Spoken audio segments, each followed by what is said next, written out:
This is a KGW News Special Edition.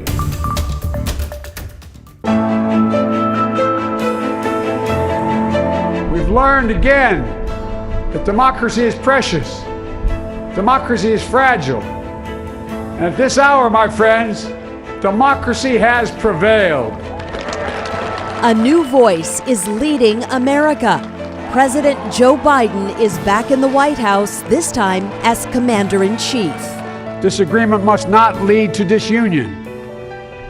And I pledge this to you. I will be a president for all Americans. We witnessed history as Kamala Harris becomes the first female vice president. So help me God. So help me God. All right. Even with the Capitol Mall mostly empty, music,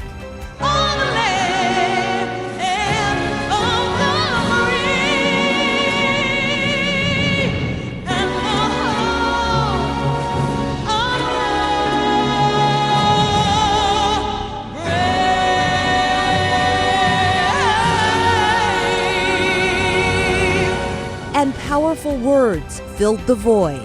For there was always light if only we're brave enough to see it, if only we're brave enough to be it. A special Inauguration Day edition of KGW News starts right now.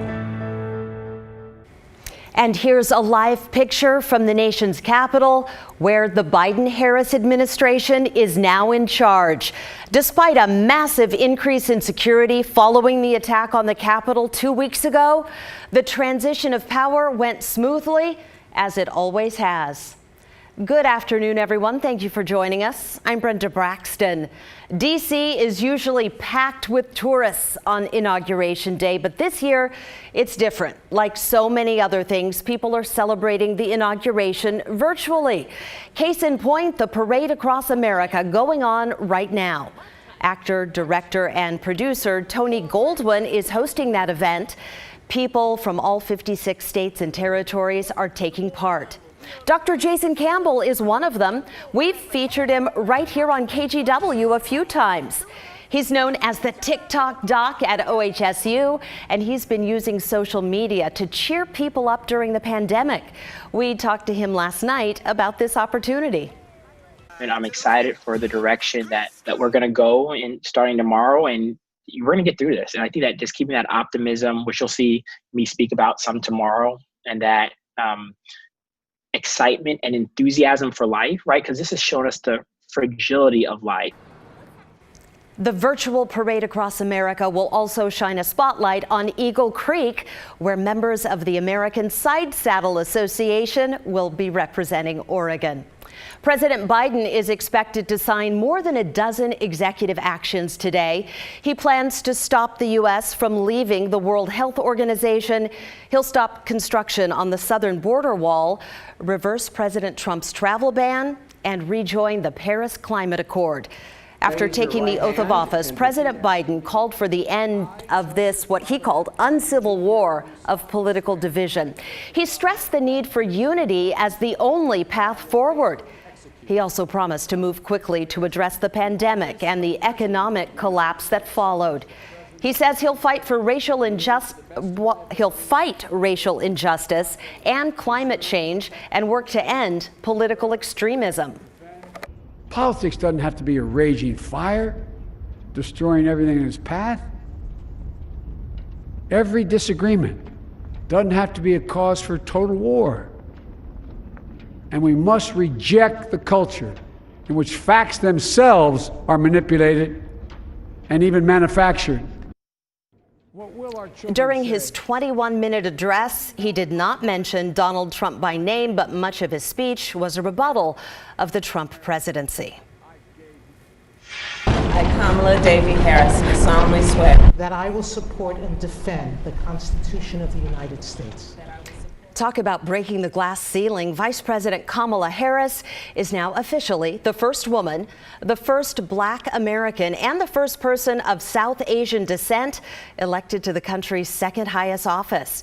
She took the oath on 2 Bibles. One belonged to Justice Thurgood Marshall, the first African American to serve on the Supreme Court. The second Bible belonged to Regina Shelton, who was like a second mom to Harris. NBC News reached out to women and girls across America about what this moment means to them. It says to me power and hope, and power in the hands of those who need it most, right? So I feel seen. A lot of young women of color, a lot of young girls today are going to feel seen and powerful, as they should. You can see that full story on NBC Nightly News coming up at 5:30. Well, breaking with a very long-standing tradition, Donald Trump skipped the inauguration. He became the first president in more than 150 years to do so.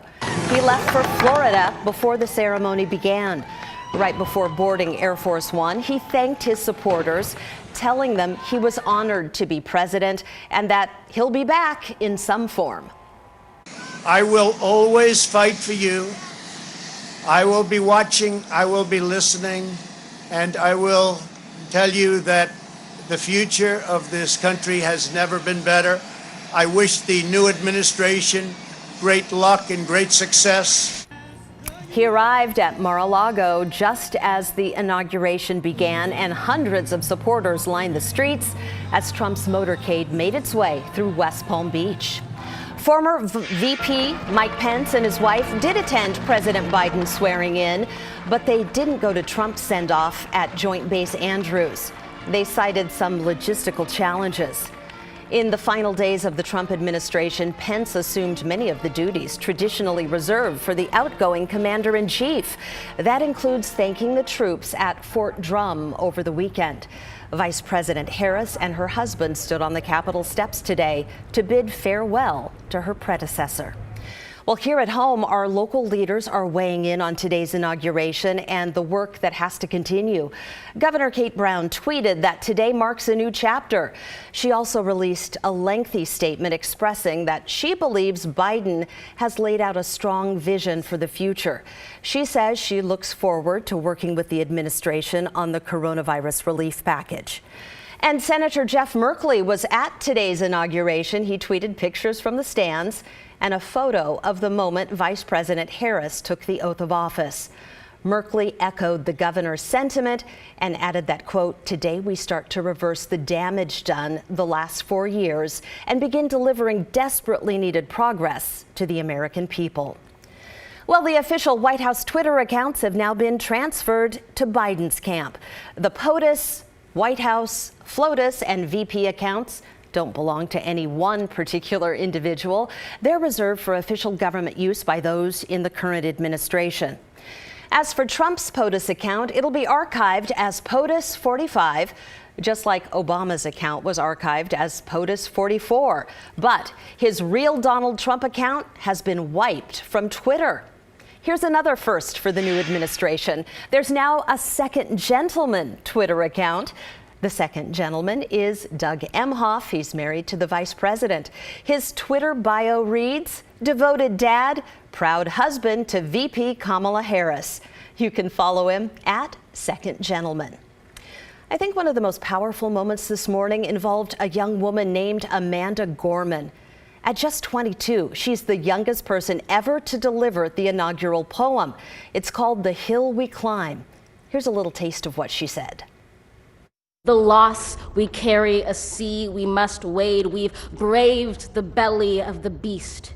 We've learned that quiet isn't always peace. In the norms and notions of what just is, isn't always just is. Listening to her speak, it is really hard to believe, but Gorman says she has a speech impediment, so she practiced reading her poem out loud over and over again to get it just right. Mission accomplished. If you'd like to hear the full poem, we've posted it on KGW.com. President Biden has a big job to repair America's reputation on the world stage. There are countries that say they've lost confidence in the U.S. A new poll shows even before the Capitol riots, 1 in 3 Europeans think Americans can't be trusted. Tensions with China, they are sky high too, with its expanding military and President Trump's trade war. For the past 4 years, someone in the United States has poisoned China-U.S. relations, and China-U.S. relations today are the worst ever. Meanwhile, the Biden administration has also promised to take action against Russia. It's accused of a massive hack on federal agencies. Okay, a moment ago, I listed a number of things that President Biden wants to do through executive order. He says he's not waiting for bipartisan support. But what can he actually do without Congress? Here's what Evan Kozloff from our Verify team found out.